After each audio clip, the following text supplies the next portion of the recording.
Thiruvananthapuram വഞ്ചിയൂരിൽ junior അഭിഭാഷകയ്ക്ക് നേരെ ക്രൂരമർദ്ദനം നടത്തിയ advocate Beilin ദാസിനെ ഉടൻ പിടികൂടുമെന്ന് പോലീസ്.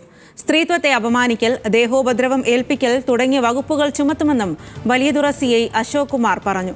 ഉച്ചയ്ക്ക് 12:30 വഞ്ചിയൂർ മഹാറാണി എന്ന കെട്ടിടത്തിലെ ഓഫീസിൽ ജൂനിയർ അഭിഭാഷക ശ്യാമിലിയെ സീനിയർ ക്രിമിനൽ അഭിഭാഷകനായ ബെയ്ലിൻ ദാസ് ക്രൂരമായി മർദ്ദിച്ചത്. മർദ്ദനത്തിൽ ശ്യാമിലിയുടെ മുഖത്ത് ഗുരുതരമായി പരിക്കേറ്റു. മുൻപും ഇത്തരം സംഭവങ്ങൾ ഉണ്ടായിട്ടുണ്ടെന്നും മർദ്ദനമേറ്റ അഡ്വക്കേറ്റ് ശ്യാമിലി പറഞ്ഞു. ഇല്ലാത്തൊരു സംഭവം സാറിനെ വിളിച്ചിട്ട് ഇങ്ങനെയാണ് അപമാനിച്ചെന്നൊക്കെ പറഞ്ഞതിൻ്റെ ബേസിസിലാണ് സാറ് എന്നോട് ഓഫീസിൽ വരണ്ടെന്ന് പറഞ്ഞു. അപ്പോൾ ഇത് ഞാൻ ജൂനിയറിനോട് ഇന്ന് വർക്ക് ചെയ്യാൻ വരികയാണെങ്കിൽ മര്യാദയ്ക്ക് വർക്ക് ചെയ്യണം, എൻ്റെ മെക്കിട്ട് കയറാൻ വരരുത്, നീ ഇത് ആരോടാ സംസാരിക്കുന്നതെന്ന് പറഞ്ഞിട്ടാണ് എന്നെ ഇന്ന് തല്ലിയത്. കൈ കൊണ്ടാണ് അടിച്ചത്. സാറ് എയർഫോഴ്സിലായിരുന്നു. പിന്നെ കടൽപ്പണിക്കൊക്കെ പോകാറുണ്ട്. സാറിൻ്റെ സ്വന്തം നാട് പൂന്തുറ, ഇപ്പോൾ അമ്പലത്തറ. അപ്പോൾ ആ ഒരു അതാ ഇത്രയ്ക്ക് ഇങ്ങനെ കൈവച്ച് തന്നെ അടിച്ച, പക്ഷെ കണ്ടാൽ എന്തോ ആയുധം വെച്ച് അടിച്ചതുപോലെ തോന്നും. ഇതിന് മുമ്പും ഒരിക്കൽ അടിച്ചിട്ടുണ്ട്. അന്ന് ഞാൻ പിന്നെ ഓക്കെ അത് കോംപ്രമൈസ് ആക്കി, എൻ്റെ സീനിയർ അല്ലേ എന്നുള്ള ഇതിൽ ഞാൻ ഒരിടത്തും പരാതിയൊന്നും അങ്ങനെ കൊടുത്തില്ല.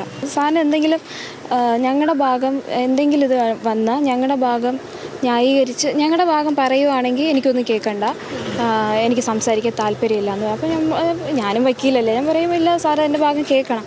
അപ്പോൾ പറ്റത്തില്ല. അപ്പോൾ ആ ഒരു ഇതിൽ അപ്പോൾ കേൾക്കണം. സാറ് ഉടനെ ഇറങ്ങിപ്പോവും ഓഫീസിൽ നിന്ന്. ഇന്നും അതാ സംഭവിച്ചത്. ഓഫീസിൽ നിന്ന് ഇറങ്ങി. അപ്പോൾ ഞാൻ പറഞ്ഞു സാർ എനിക്ക് പറയാനുള്ള കേൾക്കണം. അപ്പോൾ അടിച്ചു. തിരുവനന്തപുരം ബാർ അസോസിയേഷനിൽ നിന്ന് അഡ്വക്കേറ്റ് ബെയ്ലിൻ ദാസിനെ സസ്പെൻഡ് ചെയ്തു. അന്വേഷണ വിധേയമായി ബാർ അസോസിയേഷന് സ്വീകരിക്കാൻ കഴിയുന്ന പരമാവധി നടപടി സ്വീകരിക്കുമെന്നും അഭിഭാഷകയ്ക്ക് പിന്തുണ നൽകുമെന്നും bar association president Pallichal SK Pramod പ്രതികരിച്ചു. വനിതാ ജൂനിയർ അഭിഭാഷകയെ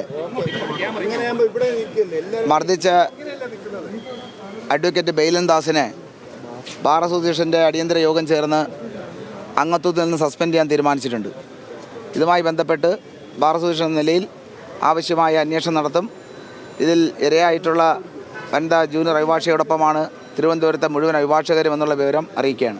ഞങ്ങൾ ഈ സംഭവം അറിഞ്ഞ ഉടനെ തന്നെ ബാർ അസോസിയേഷൻ്റെ ഭാരവാഹികൾ എല്ലാവരും തന്നെ ആ നേരം മുതൽ ഇവിടെ ആശുപത്രിയിലുണ്ട്. അവരുടെ ആ കുട്ടിയുടെ ബന്ധുക്കൾ വന്നിട്ടുണ്ട്. അവരോടൊപ്പം ഈ കുട്ടിക്ക് ആവശ്യമായ ചികിത്സയാണ് ആദ്യം വേണ്ടത്. ആ കാര്യങ്ങളിൽ ഞങ്ങൾ കാര്യമായ ശ്രദ്ധ ചെലുത്തിയിട്ടുണ്ട്.